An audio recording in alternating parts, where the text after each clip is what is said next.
Assalamualaikum warahmatullahi wabarakatuh. Selamat pagi anak-anakku. Tetap sehat dan semangat dalam belajar di rumah ya. Pagi hari ini kita akan belajar bahasa Jawa ya.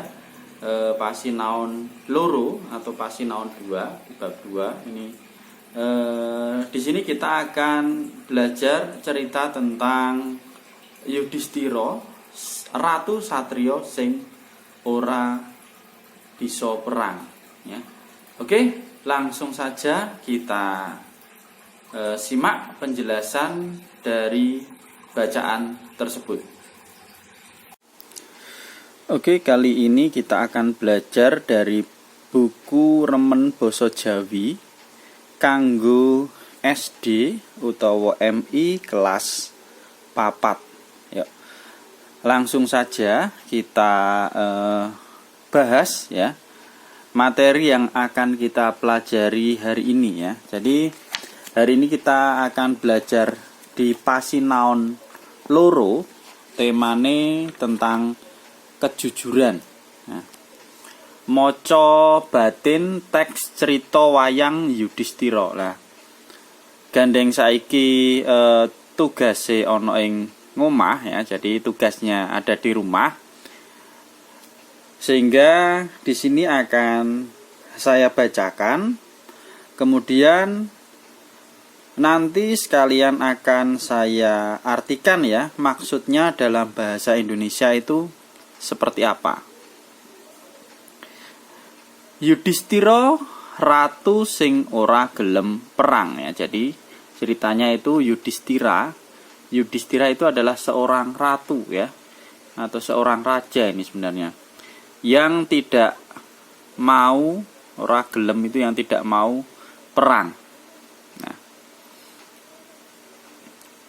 prajurit kang nemahi tewas ing perang Baratayuda wis ora bisa diwilang. Jadi prajurit yang tewas itu yang tewas ya, bahasa Indonesia juga ya, di perang Baratayuda itu sudah tidak bisa diwilang itu dihitung. Semono uga senopati kang nemahi pralaya ing pabaratan wis akeh banget. Begitu juga ya senopati itu panglima perang kang nemahi pralaya yang meninggal di pabaratan itu peperangan wis akeh banget, juga sudah sangat banyak. Tegal Kurusetra papan kang dianggo ajang perang bebasan banjir getih sangkrah bangke. Tegal Kurusetra lah. Tegal Kurusetra itu nama tempat yang dipakai untuk perang ya. Papan kang dianggo ajang perang, jadi tempat yang dipakai untuk berperang. Bebasan banjir getih sangkrah bangke, itu seperti banjir darah ya, dan berserakan bangkai ya. Bangkai itu orang yang sudah meninggal banyak sekali ya. Jasate prajurit lan bangkening kewan kurban perang pating blasar ing endi-endi. Jadi jasad prajurit-prajurit yang meninggal dan juga bangkai dari hewan ini tunggangannya dari para prajurit ya, dan juga pasukan-pasukan perang tadi pating blasar ing endi-endi, jadi berserakan di mana-mana. Kadang Kurawa wis akeh kang nemahi tewas. Jadi kerabat-kerabat Kurawa, jadi ini perang antara Pandawa dan Kurawa ya. Wis akeh kang nemahi tewas, sudah banyak sekali yang meninggal. Pandawa isih ganep 5. Nah, sedangkan Pandawa itu masih utuh ya, 5. Jadi Pandawa itu kan ada 5 ya. Senajan kaya mengkono, anak-anak Pandhawa, Abimanyu lan Gatotkaca kabeh wis gugur ing palagan. Walaupun demikian, anak-anak dari Pandawa, Abimanyu dan juga Gatotkaca itu sudah meninggal ya di perang Baratayuda tersebut. Paman Prabu, kadang Kurawa sampun telas kantun kula kalian Paman Prabu. Salajengipun kados pundi Paman? Mengkono ature Prabu Duryudana marang Prabu Salya. Jadi Prabu Duryudono itu bilang kepada Prabu Salya bahwa saudara-saudara Kurawa itu sudah habis ya.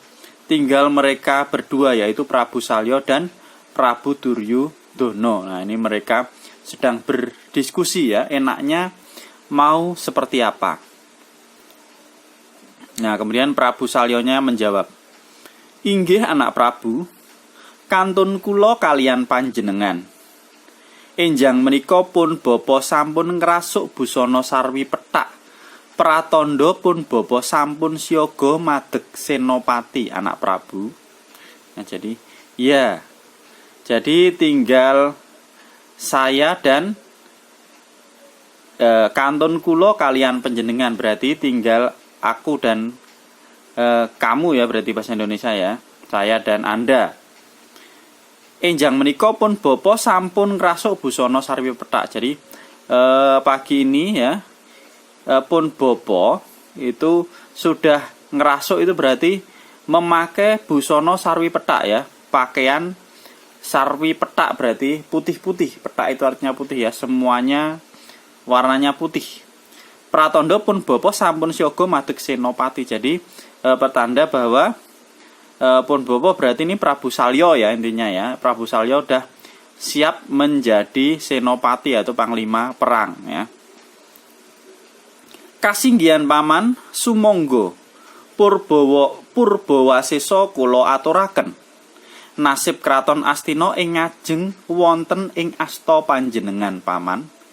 Ya, kasinggihan paman berarti jawabannya intinya mempersilahkan. Silahkan paman. Sumangga Purbawasesa kula aturaken. Jadi semua Purbawasesa itu artinya adalah kebijakan ya. Jadi semua kebijakan saya serahkan. Nasib dari kerajaan Astina ing ngajeng wonten ing asta panjenengan ya. Jadi nasib kerajaan Astina di depan atau kedepannya itu berada di tangan Prabu Salya tadi ya. Ini gambarnya ya tentang Yudhistira ratu sing ora gelem perang ya. Ini diceritakan seperti ini ya. Ini ada buto-buto bajang ceritanya. Oke, kita lanjutkan lagi.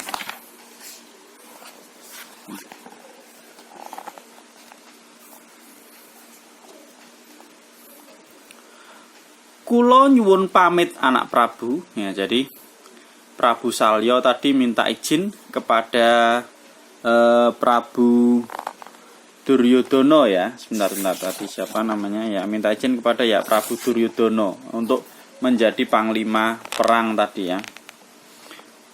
Prabu Salya kanthi busana senopati agung kang awarna sarwa putih maju ing palagan. Jroning batin Prabu Salya ora mentala perang mungsuh Pandhawa sing isih klebu keponakane dhewe ya. Jadi Prabu Salya tadi yang memakai pakaian yang serba putih ya. Putih tadi pethak ya, sama ya. Putih itu artinya pethak juga sama. Dia maju ke peperangan. Di dalam hatinya Prabu Salya sendiri itu tidak tega karena berperang melawan Pandhawa yang termasuk saudaranya sendiri ya, keponakannya sendiri. Sejatine dheweke luwih tresna lan kepengin belani Pandhawa katimbang Kurawa. Jadi sesungguhnya Prabu Salya sendiri itu pengen membela Pandhawa daripada Kurawa. Mula nalika dheweke ngusiri Senopati Agung Astina, Adipati Karna, dheweke sengaja nggetap jaran kreta prange nalika Adipati Karna nglepasake jemparing marang Arjuna ya. Jadi pada saat menjadi kusir ya, kusir Senopati Agung Astina, jadi kusirnya Adipati Karna ya, Prabu Salya itu pada saat itu Adipati Karna melepaskan panahnya ke Astina, tapi pada saat itu Prabu Salya kemudian kudanya ditarik sehingga kaget ya kudanya, dan akhirnya panahnya tidak terkena Arjuna tetapi hanya Ini ya kelanjutannya. Mergo jarane mencolot kreta njundil lepasing Warastra mung cerempet rambute Arjuna ya. Jadi karena kudanya tadi ya yang jundil ya, akhirnya anak panah tadi hanya nyerempet rambut dari Arjuna. Raden Arjuna slamet. Kosok baline nalika Arjuna nglepas panah pusakane, lakune kreta sing dikusiri digawe anteng. Wusanane Adipati Karna tiwas ketaman panahe Arjuna. Adipati Karna iku mantune Prabu Salya ya. Jadi pada saat Arjuna melepaskan panah ke arah Adipati Karna tadi, keretanya dibuat tenang oleh Prabu Salya ya, sehingga Adipati Karna meninggal ya oleh panah dari Arjuna tadi. Nah, Adipati Karna sendiri itu adalah menantu dari Prabu Salya ini ya. Ing madyaning palagan Yudhistira mapak Prabu Salya ya. Jadi tengah peperangan ini Yudhistira itu menjemput Prabu Salya. Ngerti menawa sing mapak kake perange Yudhistira, Prabu Salya mesem ya, tahu kalau yang menjemput perang adalah Yudhistira tadi. Prabu Salya tersenyum. Dheweke ngerti menawa ing perang iku sing bisa ngalahke ya mung Yudhistira.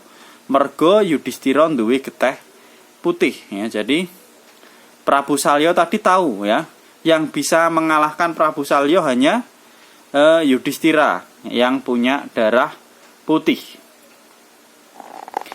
Prabu Salya duwe ajian Candrabirawa kang menawa dirapal saka anggane bakal metu buta bajang kang cacahe 1000. Jadi Prabu Salya tadi punya senjata ya, namanya Candrabirawa ya. Jadi kalau dibaca itu dari onggo itu badan ya, atau jiwa dari badannya tadi, anggane bakal metu buta bajang kang 1000. Jadi akan keluar raksasa buta ya. Buta itu berarti ya raksasa yang jumlahnya beribu-ribu.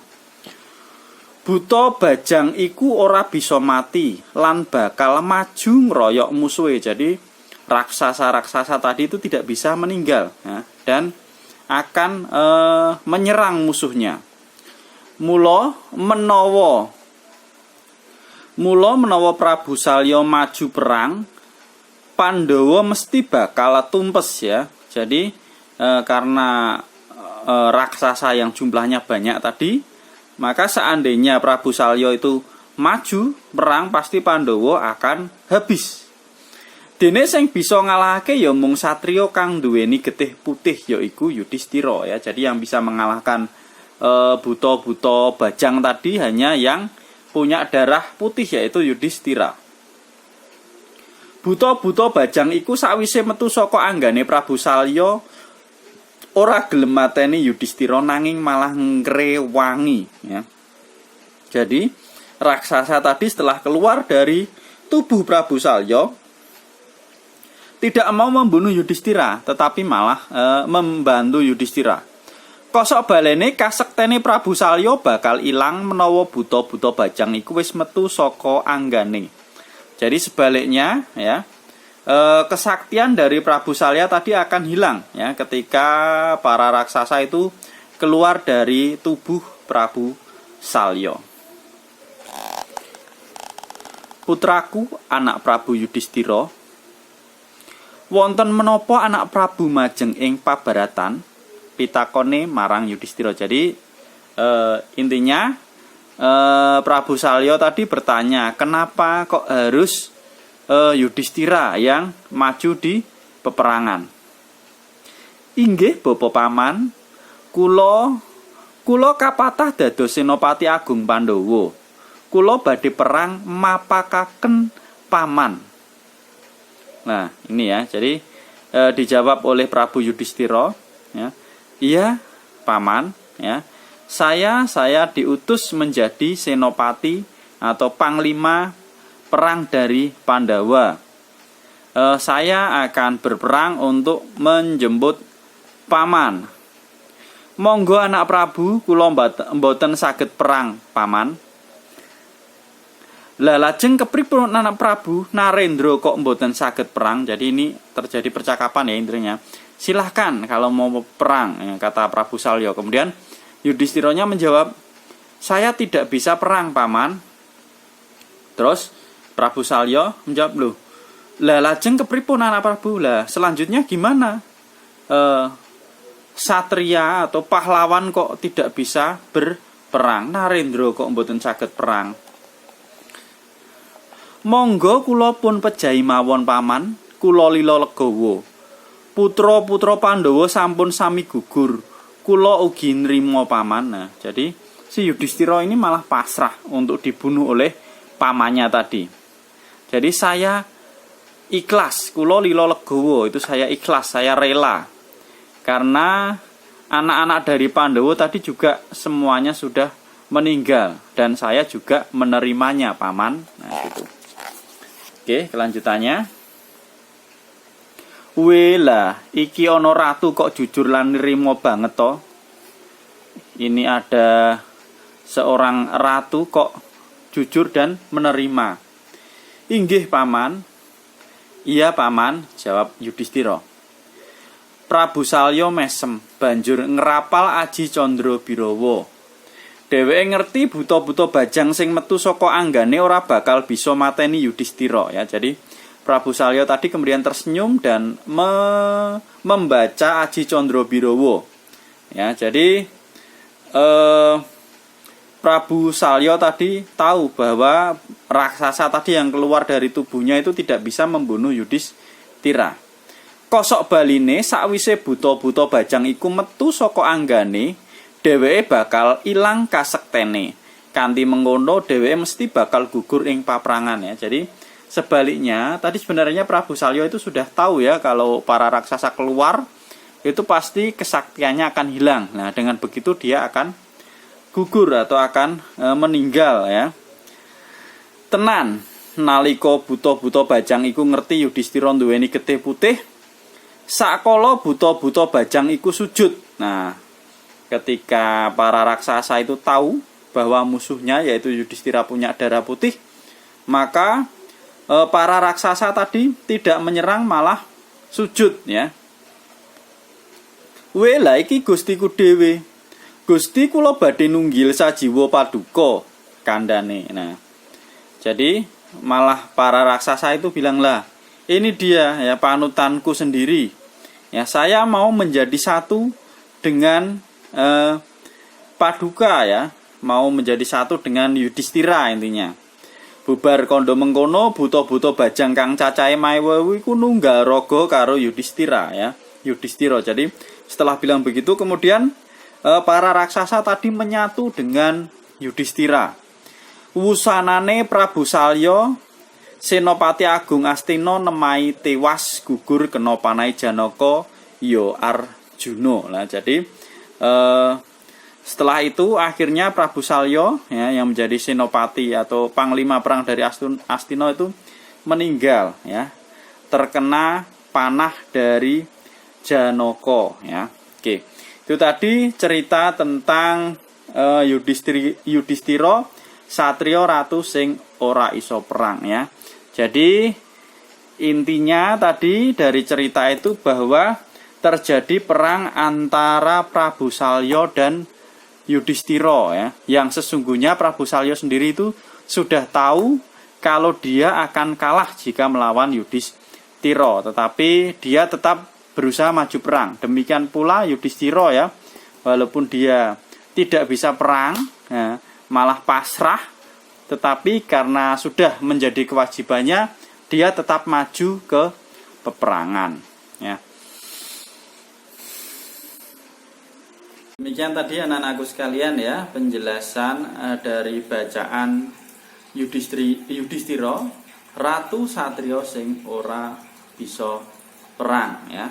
Semoga dengan membaca bacaan tadi atau menyimak dari bacaan tadi bisa memahami maksud dari cerita tersebut ya.